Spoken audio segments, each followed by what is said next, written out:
Let's finish up working under the hood of our 93 Lexus ES300.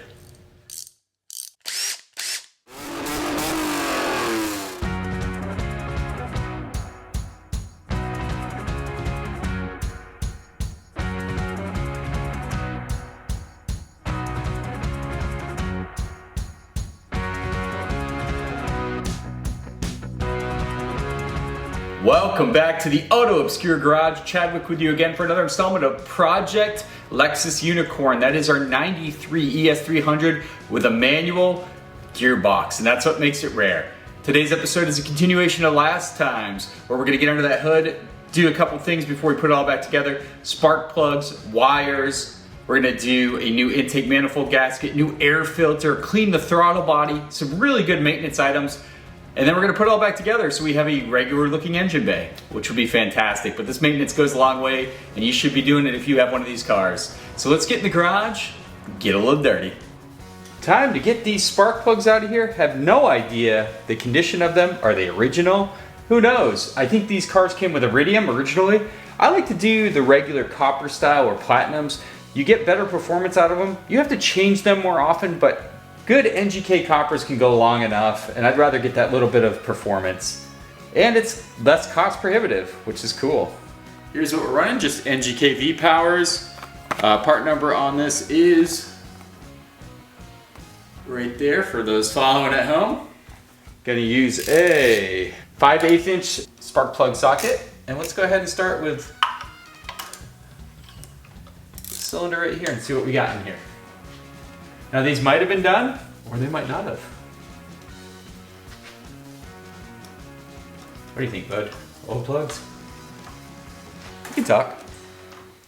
Yeah.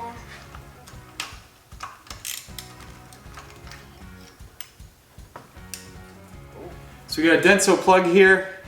It doesn't look too worn. The tip's kind of worn down actually, so this might have a little bit of age on it. So that's the part we're rocking right here. I think that's the factory plug.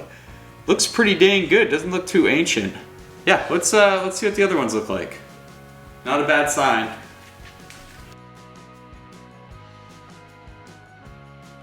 The great sign is all the plugs match. Now these don't look too old to me. The tip is a fair bit worn, so they've probably been in there a little bit. I didn't see any history of these being changed out, so just always the safe thing to do. It's affordable to do, and it's always a great thing for your car.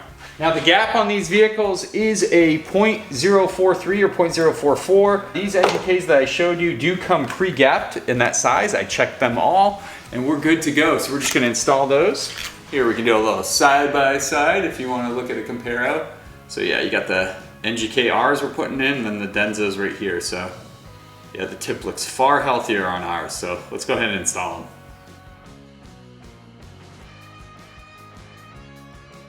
Okay, front 3 spark plugs are done. Let's move to the back and see what we got back there. All right, getting these rear ones out. Sometimes you get surprised and find older spark plugs in the back because it is a lot harder to access the rear valve cover. So let's hope we don't find that. We are in luck. We got the same Denso PQ20Rs. Now I'm gonna check if that's the OEM plug. Again, the tip is pretty worn looking, but the plug's in great shape. Again, this car is very well maintained, so let me research those and see if they are the stock. Did some research, and these are a platinum plug, the Densos that I pulled out, and these appear to be the OEM factory spark plugs. So that explains why the tips are pretty old looking. Still functioning well, but I bet our new plugs will smooth out the idle even more. So yeah, about time to replace these.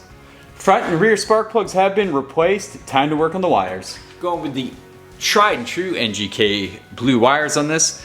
Part number 8129 is the number you're looking for. That's the stock number. These are the go-to recommended spark plug wires for this vehicle. They are all individually numbered, which is awesome. I also have my handy dandy diagram for earlier, and that shows that the even numbers are in the front and the back bank has the odd numbers. This is super useful. Also, if your distributor cap doesn't have the numbers on there, you can write them with a paint marker. That can help you out in case you get confused. I do one at a time to make sure I don't make a mistake. We don't want to mess up the engine firing order there. But yeah, there's a lot of things you can do to protect yourself, but one at a time is the best one. This little diagram will help me, kind of like a little cheat sheet. And then on top of that, if you really want, you can put markings on your distributor, rotor cap, whatever you want to call it. But you can put little paint markers on there and signify which number is which. Let's do this correctly. Let's do the front bank first. For these plug wires, you actually have to push them in, and you can pick up the front tab there and lift them straight up. Kind of a little bit of a stretch move there. Okay, we'll just go in logical order. We do have these little organizers. Definitely want to reuse those. They keep everything straight under here.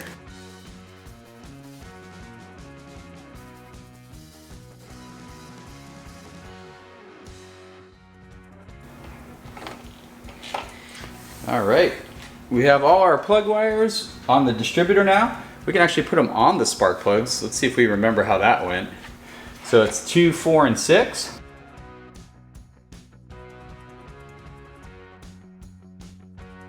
Yeah, looks pretty good.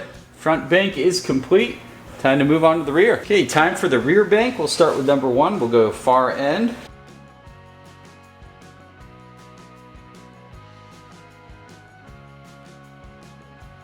Okay, now let's actually put these boots down on the spark plugs. So it's 1, 3, and 5 on this one. Awesome. The back bank is completely done too. All our plug wires are connected to our plugs, which means we can start putting some of this back together, which is nice. But there are a few things I want to do before we do that. Before we install the intake manifold back on our Lexus ES300, a few things you want to do. Obviously, great time to look at all these little vacuum lines. There are quite a few. Ensure they're pliable. They're nice and rubbery still. They're not hardening. They're not cracking. There's no seam cracking or cracking at the ends. That can be a headache later, and they're super accessible right now. Check them out. A couple other things to look at. If you were having any kind of vacuum leaks around the throttle body or anything like that, obviously replacing that throttle body gasket, super easy right now. Same with any of these other little gaskets that you find on the back of the intake manifold here. That's your time to do it. But what we're gonna do, since everything's good on our intake manifold, we'll do a general cleaning, of course. But right here, you've got your throttle body. You can see the throttle plate in there. Not the greatest lighting right now, but I can assure you it's a little gunky around the edges. Tends to happen. You can crack the throttle open here, and you can open it up and clean in there as well. That's not a bad idea. Just get some of that gunk out of there while you have it exposed like this. So that's what I'm gonna do. You can use, you know, whatever you want for a cleaner. Well, obviously throttle body and air intake cleaner is the one to go with. So we'll spray that in there, get that all nice and clean.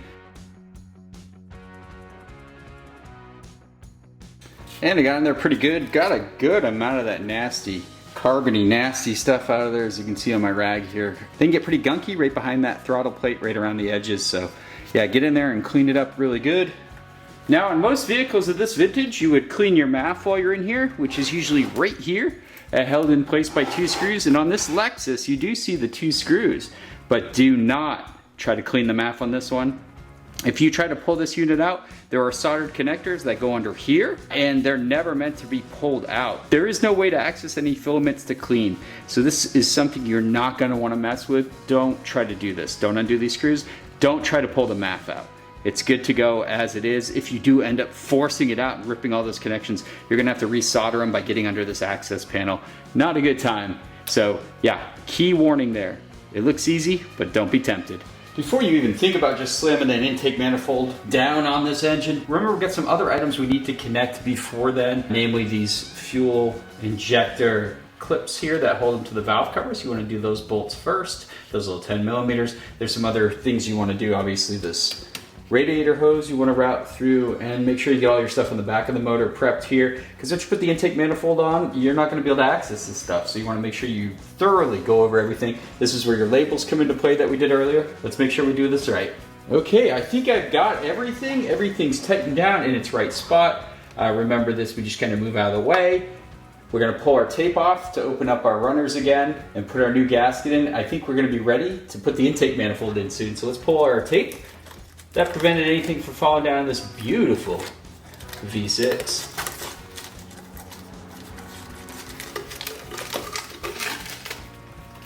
Looking good. Here's our fresh new intake manifold gasket. Get that out of the packaging and we'll put that down.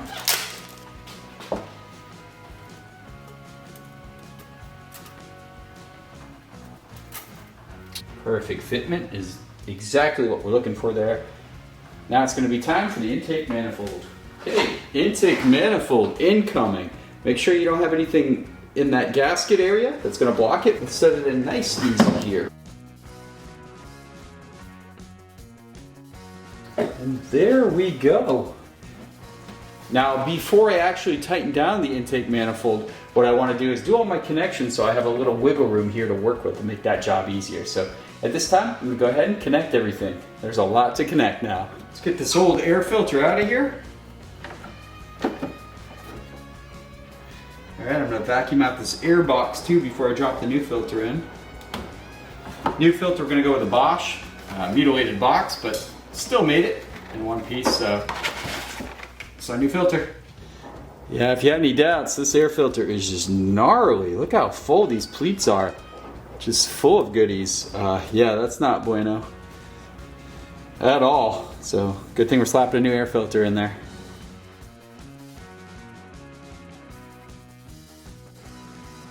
Let's vacuum out that air box first.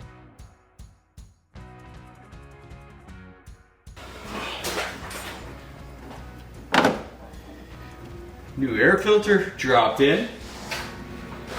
Time to put the air box and intake back in.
Okay, airbox is back in. Remember, we have to replace this hose, so we're going to do that at this time.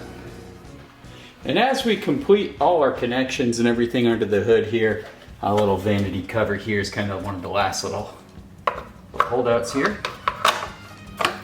I want to stress again, take your time. This is not an easy step. There is a lot we had to disconnect to take the intake manifold off to access both valve covers. So again, take your time, hoses, everything connected, electrical connectors, all that good stuff. You also want to make sure all your little clamps are slid down to the end so everything's secured. On the far end here of the breather of the valve cover, you can see that new hose I installed where the other one was brittle. Any hoses you saw that were bad, replace them as you go. Straightforward stuff. Lots of little things to do, and you want to make sure you do it all before you fasten the motor up or the top of the engine bay area and then have to go back and do it again. So final step on these vanity covers, these two little hexes.